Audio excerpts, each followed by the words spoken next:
बोझ, समय का बदलाव। सुनीता अपने माता पिता की बहुत लाडली थी। 3 बड़े भाइयों में अकेली बहन थी वो। कोई भी चीज मांगने पर उसी वक्त सामने हाजिर हो जाती।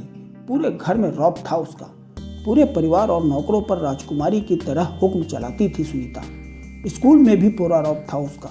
बड़े घर की लाडली जो थी वह। जब उसने कॉलेज में दाखिला लिया तो उसके ठाट बाट बड़ी गाड़ी में आना जाना, हर दिन नया फैशन देखकर हर कोई उससे दोस्ती करना चाहता था। थोड़े ही दिनों में उसके बहुत से दोस्त बन गए। पूरे कॉलेज में उसकी अपनी ही एक अलग पहचान थी।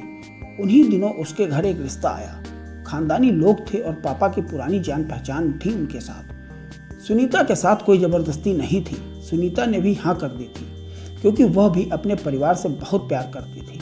वो जानती थी कि वह लोग उसका अच्छा ही सोचेंगे। लड़के का नाम अभय था। अभय काफ़ी पढ़ा लिखा और समझदार लड़का था। ससुराल वाले भी बहुत अच्छे थे। ससुराल में सुनीता की जगह वैसी ही थी जैसी कि मायके में। कोई भी कार्य सुनीता की सलाह के बिना नहीं होता था। सबकी लाडली बहू बन गई थी वह। फिर उसके घर एक बेटे का जन्म हुआ, देवा। कविता को जान से प्यारा था। पोता पाकर ससुराल वाले तो फूले नहीं समाते थे। सुनीता कभी कभी सोचती कि उसकी किस्मत कितनी अच्छी है। उसका हर अपना उसे कितना प्यार करता है। चाहे जीवन में कैसा भी समय आए, मेरे अपने हमेशा मेरे साथ हैं। मैं कभी अकेले नहीं हो सकती। कितनी खुशकिस्मत हूँ मैं। पर शायद सुनीता को खुशियों को अपनी ही नज़र लग गई थी। एक दिन वह घूमने जाने की जिद कर बैठी। अभय को बहुत काम था, लेकिन वह फिर भी उसे ले गया। रास्ते में उनकी गाड़ी अन्य गाड़ी से टकरा गई। सुनीता, अभय और देवा बहुत बुरी तरीके से जख्मी हो गए। काफ़ी दिनों के इलाज के बाद अभय और देवा तो ठीक हो गए, लेकिन सुनीता पूरी तरह ठीक न हो सकी। सर पर चोट लगने के कारण वह अपनी आंखों की रोशनी खो बैठी। अब सुनीता की किस्मत जैसे उल्टे पांव चलने लगी। मायके वाले कुछ दिनों तक उसे मिलने आते रहे, फिर कभी कभार फ़ोन ही करके पूछ लेते कि अब कैसी हो। धीरे धीरे ये सिलसिला भी कम हो गया। ससुराल वालों की सहानुभूति भी कम होने लगी। घर में किसी के को पास बैठने के लिए कहती तो जवाब मिलता, बहुत काम है, अब तुम भी हाथ नहीं बटा सकती। अभय भी उस हादसे के बाद चिड़चिड़ा हो गया था। बस देवा ही था उसके साथ, जिसके साथ हंसते खेलते उसका वक्त गुजरता। एक दिन सुनीता के हाथ से कुछ सामान गिर गया, जिसकी वजह से देवा को हल्की सी चोट आ गई। सुनीता के सास ससुर ने देवा को उससे अलग कर दिया कि कहीं उसके न देखने की वजह से बच्चे को कोई नुकसान न हो जाए। सुनीता अंदर से टूट चुकी थी। एक दिन उसने सबके सामने मायके जाने की इच्छा रखी तो अभय उसे तुरंत मायके छोड़ आया, जैसे कि वह भी यही चाहता था। लेकिन देवा को उसके साथ नहीं भेजा गया। सुनीता कभी देवा से दूर नहीं रही थी, पर अपनी कमी के कारण उसने ज़्यादा बहस नहीं की।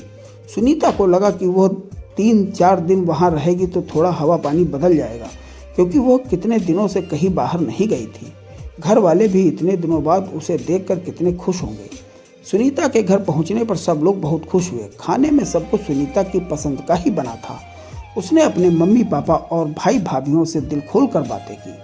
उनके छोटे छोटे बच्चे भी बुआ के साथ घुल मिल गए थे। रात को सोने के वक्त जब वह कपड़े बदलने लगी तो उसे पता चला कि उसका बैग तो बहुत भरा हुआ था। वह सब समझ गई। वह बहुत उदास हो गई। कुछ दिनों तक तो सब ठीक रहा, फिर जैसे सब बदलने लगा। सबका व्यवहार बदल रहा था। सब लोग जैसे थक चुके थे उससे। सब लोग घुमा फिरा कर पूछने लगे कि अभय कब आ रहा उसे ले जाने को। वो बहाना बना देती, जबकि वह जानती थी कि उस घर में अब उसके लिए कोई जगह नहीं। सुनीता से चलते वक्त कुछ न कुछ नुकसान हो जाता। थोड़ी बहुत टोका टोकी उसे सुनाई देती, वह टाल देती। एक दिन उसके हाथ से लगकर एक कीमती फूलदान टूट गया। छोटी भाभी ने बहुत हंगामा मचाया। सुनीता के माता पिता रोज रोज के झमेले से तंग आ गए थे। उन्होंने अभय को खुद फ़ोन कर दिया। अभय सुनीता को अपने घर ले गया। सुनीता को अपने परिवार वालों से उम्मीद न थी। जिस सुनीता के कहे बिना घर में एक पत्ता भी नहीं हिलता था, उस घर के लिए वो अब बोझ बन चुकी थी। अभय के साथ ससुराल आते वक्त वो बहुत खुश थी, क्योंकि वो अपने घर जा रही थी, अपने जिगर के टुकड़े देवा के पास। परंतु यह खुशी भी कुछ पल की ही थी। सारा बंदोबस्त पहले ही किया हुआ था।